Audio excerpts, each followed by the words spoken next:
That's my little friend, the black-capped chickadee, talking to us there. Good morning, Tom, Wanda, Susie, Martha, Amy, Janet, Sol, Invictus, and everybody who's watching this after it's been recorded. Jnana Yoga is one of the four main paths of yoga, each offering a path to spiritual enlightenment and self-realization. We've been talking about these in some kind of order in the past few weeks, and it may surprise you that Christianity also teaches Jnana Yoga under a different name: contemplation, contemplative. Today, we're going to discuss the spiritual path of knowledge and wisdom. I'm Peter Panagore, MDiv and near-death experiencer, contemplative, and yogi. And this is Mysticism, not church. No Bravo Sierra. The word jnana in Sanskrit means knowledge or wisdom. Jnana Yoga, therefore, is the path of wisdom and knowledge. And it's considered the most direct and difficult path to achieve spiritual liberation. The same can be said of monastic Christian contemplation. And I nearly became a Trappist monk, but I chose to practice my yoga, including jnana or contemplation, with a family in the world. My spiritual guide, Father Theophane, warned me that my path would be easier in the monastery than in the world because Jnana Yoga is hard. Perhaps he was right. But I've learned the path of knowledge can be lived in the world. And I'm living proof. And maybe I'm too much of a nerd in some of the way that I speak, like in this particular talk. But knowledge matters in spirituality. And while there are similarities between contemplation and yoga, it's important to note that jnana and Christianity emerge from different cultural, philosophical, and theological backgrounds with unique beliefs and practices. However, their commonalities in seeking profound spiritual truth with a capital T through introspection and moving toward spiritual union with the higher reality, capital H, capital R, with the higher reality, show a shared human understanding of spiritual growth and connection. Now, what's at the root of this similarity? It's a simple answer: direct union.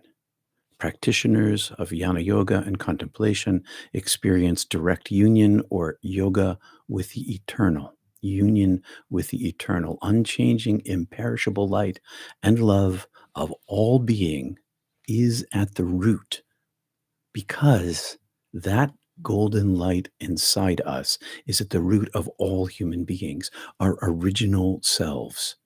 The beloved, capital B, is your original being. So let's pause just a moment here to quiet our minds, to breathe and to feel the radiance of the divine.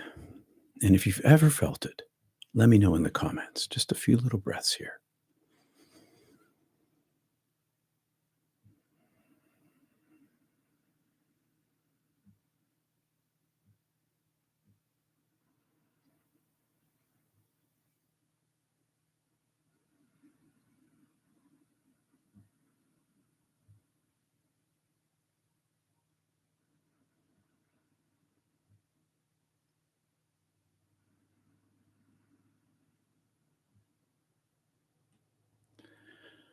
Direct experiential union or yoga is possible.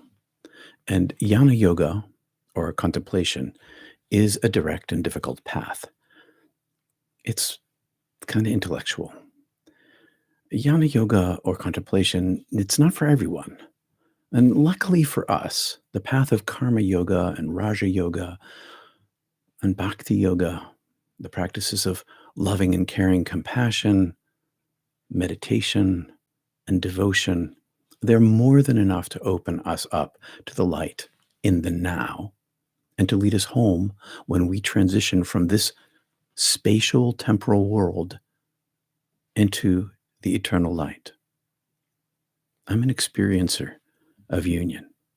I'm not just speaking through my studies. My studies reflect my experience. That's why I'm here. I'm here to help. Jnanis, that's what they call themselves, jnanis, or contemplatives, use the intellect, the head, as a tool to understand the nature of existence and the self. This path involves deep mystical study, meditation, and introspection. Both target profound spiritual awakening and enlightenment. Jnana Yoga and Contemplation, they target this profound awakening and enlightenment. Now, how do we nourish our minds? We do this through reading and listening. Both Jnana Yoga and Christian Contemplation advocate for feeding our heads with wisdom, echoing the sentiment of Grace Slick, the lead singer from Jefferson Airplane, for you rock fans, classic rock fans. While under the influence of LSD and inspired by the music of Miles Davis, Grace Slick penned the lyrics, "Feed your head." And although this is a misquote from Lewis Carroll's Alice in Wonderland, because the Dormouse never actually says this, the line is emblematic of our quest for enlightenment. Feed your head. The Gautama Buddha said, "What you think, you become." Another way to say this is garbage in, garbage out, or gigo, which is the truth that in any system, computer or human, the input's value determines the output's value. Quality in, quality out. The heart speaks from its own treasure. Quality in, quality out, or qui quo, Q-I-Q-O. If you seek oneness, awakening, or enlightenment, want to quell your fear of death, or better manage the troubles in your life, add value to your thoughts through reading quality spiritual teachers. By quality, I mostly mean those who have stood the test of time, like the Yoga Sutras or the Cloud of Unknowing. There are many dead-end rabbit holes to jump down. So choose carefully, quality in, quality out. So what is Jnana Yoga or contemplation? And both are a deep inquiry into the nature of self. Both lead to the inseparability from the Supreme Being, Brahman, the Supreme Being, Brahman, the prime source, the prime mover, the nameless, the beloved, God. Jnanis study the Upanishads and the Bhagavad Gita. Christian monks, the Bible, and Christian mystics. Now, here are 5 similar and essential practices and principles shared by contemplatives and jnanis. Number 1, discernment of reality. The ability to differentiate between the real, the eternal, and the unreal, meaning the temporal. Discernment understands the material world's transiency by recognizing the eternal self, God, or Atman. 2, non-attachment.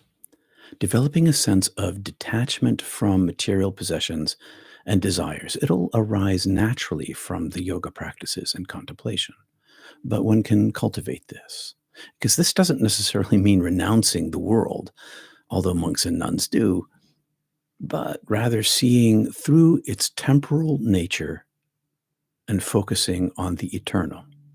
And this is the polishing of the lens. The more we polish our internal lens, the more we feed our heads, the clearer this becomes as a natural outgrowth. To pursue contemplation, one doesn't need to be a monk or a nun. I'm married, living a contemplative life with children and a grandchild, soon to be two, in the world. Reading and listening is number 3. Reading the ancient scriptures. This includes texts like the Bhagavad Gita, if you haven't read it, or the Upanishads, or Christian, Jewish, Muslim, Sikh, or other union, oneness, singleness mystics that discuss the nature of reality and self through languaging the indescribable with a capital I, and reading high-valued mystical literature, or more recent oneness teachers. There's a bunch of them. Or you might find out GIGO, garbage in, garbage out, is the result. 4, deep contemplation. Reflection, deep contemplation on the teaching involving critical thinking. This is important. Critical thinking about the scriptures and the mystical teachings. Use your head and while reflecting on their meanings. It's critical thinking. It's also this pondering and reflection, this letting the text speak to you. And Christianity calls this lectio divina. That's the Latin, or divine reading. For example, we practice this every Tuesday in our Zoom Kriya Yoga group, reading Rumi and the sutras. That's what we're doing. We're reading those books with reflection and critical thinking. And you can sign up for the emails at my website to get the weekly link if you want to attend. A divine reading, or lectio divina, carefully reads a mystical passage. That's what it is. You carefully read a mystical passage. Reflecting on the words and the meanings allows Source, with a capital S, to speak through the text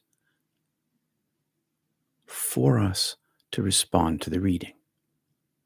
Lectio divina becomes prayer, as I feel the energy of the Source channeled through the writer into the words on the page, transmitted to my heart through my head, causing my mind to quiet and feel the uplift and gratefulness, petitioning myself. I'm petitioning for the presence by being quiet, which rests. Then I rest in a felt, experiential, vibrational energy beyond words and thought, which transforms my consciousness and my life, which in turn fuels my karma yoga of living and caring in action, and my Raja yoga and my meditation, and my bhakti yoga and my devotion, as we've discussed over the past few Sundays. And lastly, number 5, and most importantly, is Raja yoga, or meditation, which we'll discuss more in detail next week. I'm talking about deep, sustained, over a lifetime meditation. The long, slow climb, training the mind and the body and the breath, resulting in a detachment, a non-attachment from the temporal world, because it creates a connection with the divine, to your original self. Qui quo, quality in, quality out. This non-attachment isn't selling your possessions or giving up all relationships to live in a cave somewhere. Non-attachment comes as a result, a natural result of this process, and even more so as a result of union. It's owning things, but knowing in the sense of wisdom that the temporal nature of the world, life, and everything ends. And we move on through the passageway of our door of death. And we don't end there. We continue on. And I own a lot of stuff. We all do. You count it up. But I know that my original self, my true self, because it's not like I know my original self, I am my original self. I know where I'm from. heaven, God, source, call it whatever you want to. And I know where I'm going to go because this promise that was given to me in my first NDE came back with me. It fuels me, which is why I do what I do and I've done what I've done with my life. Where I'm going? Back to source, back to heaven, back to my original self without my physical body. So much of my life is spent in the expansion of my original self in this body. I'm a passerby in this world, and I know it. Meditation brings and leads to direct experience. Small little gifts like signs, moments of silence, or significant mind blowing, life changing experiences and awakenings. Meditation increases that, or the possibility of it. Head knowledge, which is, as we can see, deeply important, comes in second place to meditation. You might spend your entire life reading the Zohar, the Book of Enoch, or the Quran, and know everything there is to know about them, and yet acquire little or no wisdom. Without a sacred style of reading combined with meditation, head knowledge lacks heart understanding. It misses the mark. And then what eternal value does it have while you're alive? Does it lead you into the now if you just in your head? No. And that's what's missing for a lot of people. They learn so much about what the stories of mystical teachings are and don't pursue the actual practice itself. Without the interior practice, what do you get in this life or in death? Quality in, quality out. Jnana and contemplation are intellectual paths intersecting. They intersect bhakti yoga, this devotional yoga, or karma yoga, this path of loving action in the world, and meditation, raja yoga. My bhakti arose from my communion with the light in my first near-death experience, which drove me into jnana karma and raja yogas, which I led, taught, and practiced in church by their Christian names, as one person here in our group knows, because he was there. I called them different names because they have different names in Christianity. But the practices are the same or so similar that one has to wonder, how did that happen? And by the end of our discussions, you're going to see that the four major branches of yoga overlap and feed each other. We saw a little bit of this just now. And hopefully you're going to understand more about yourself, the path you are on, because you don't need all these four yogas. Pick one, pick two, pick parts of them. You'll understand more about the path that you are on and the possible spiritual growth of the paths before you.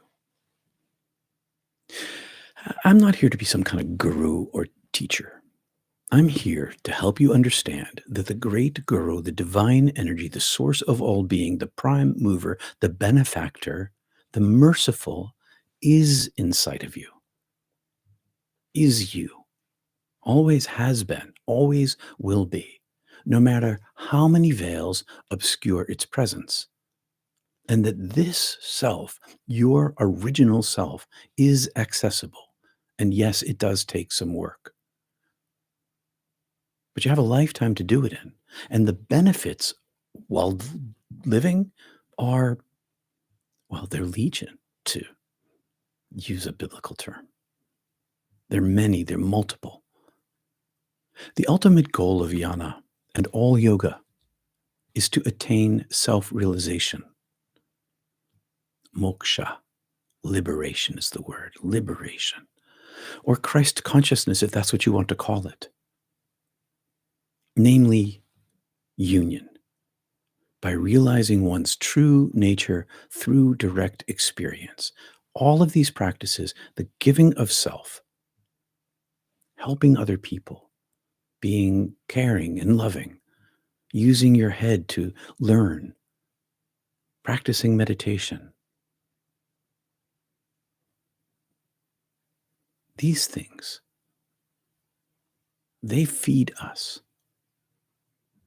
Now, maybe you've had an awakening, and I hope so, or a near-death experience, or some kind of end of duality psychedelic trip.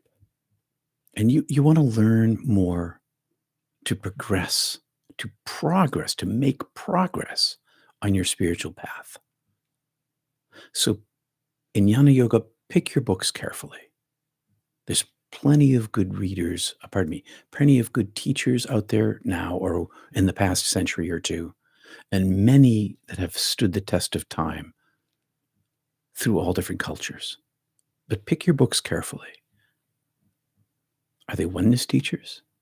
Are they in pursuit of the eternal? Or are they in pursuit of some level of lower self satisfaction? Quality in, quality out. Those who have gone before us have much to teach us. Feed your head. Feed your head. In this series, my goal is to bridge the gap between Christianity and yoga, and to show that while the founding mythologies and current theologies differ, that their practices for awakening are the same or super similar, and that alone should cause you to pause and think, from whence do these arise? Practice makes progress. Practice doesn't make perfect. Practice makes progress. So thanks for spending time with me here this morning. Thanks for your support. I couldn't be here without it. I am super grateful for that. I literally could not be here without your generous charity. So thanks for the love that makes our community possible. You can visit peterpanagore.love. And at the top of the hour, join us, our community, for more at Mystic Tea Salon, our open conversation and community forum for mystical conversation. Boy, that's redundant. I should have edited that better. Oh, well, there you go. It's a safe and understanding place to talk about the mystical experiences that you can't discuss anywhere else for fear of judgment. And there's so much wisdom in our group. Every single week I learn. And you can find the link in the show notes. Feed your head. Feed your head. Feed your head. I wish I could sing like Grace Slick. Wouldn't that be great? Peace and love, everybody. Heartfelt. I'm going to take a look over here in the chat for a second. Thanks for listening this morning. I know this was pretty long. Oh, Sol Invictus. Oh, yeah. Best cases of Jnana and Christianity. Meister Eckhart, Nicholas of Cusa, Thomas Aquinas, Dionysius the Agrippid, Maximus the Confessor, Gregory of Nyssa. I love those guys. That is a list of books that I love. Read them and learned from them. They're steeped in the Christian mythologies and theologies, but they're all oneness teachers, every one of them. They're all Christ consciousness oriented, even if their language isn't quite that. So I'm going to say hi to Wanda and Tom and Susie, Martha, Amy, Janet, Sol Invictus, Colin from Worcester. Hey, I went to St. John's, Worcester. David Ulrich, Michelle, Rebecca in Australia. Thanks for being here. Pat, Debbie, Tom. What was the third book? What was the title of? And what is the title of a good starter book? I tried the Cloud of Unknowing. The Cloud of Unknowing is a good book to start with. I have a copy, Tom, if you want to borrow it. I probably have it on my shelf. Thank you, Tom lives in town. Thank you. Thank you, Wanda. Thank you, hurrah, for another grandchild on the way. Thank you very much. I slipped a little announcement in there. It won't be till later this summer. Kick, Canada is blessed to have you. Thank you. I'm proud to be a Canadian citizenship. I now have my dual citizenship. I'm pretty happy about that. Thank you, Kick, for the super chat gift. I appreciate that. That helps a lot. I appreciate it. All right, let's celebrate them on their first live stream. That's fine. I'm not sure where that came from. Thank you. Maybe that was you, Kick. And you let's celebrate their first super on a live stream. Yes, yeah, that's probably YouTube talking to me. They're like a whisper. Make sure you celebrate Kick's first. Thank you. And I am. It's true. Thank you very much. It makes it possible for me to be here. Hey, KT. You're welcome, Ellen. Glad to see you all here. So in a couple of minutes, I'll see you at Mystic Tea Salon. I'm going to close this out, and we're going to meet there at Zoom. I just noticed my screen flickering a little bit. I was wondering what the heck was that. Peace and love to you all. See you soon. Thanks for being here.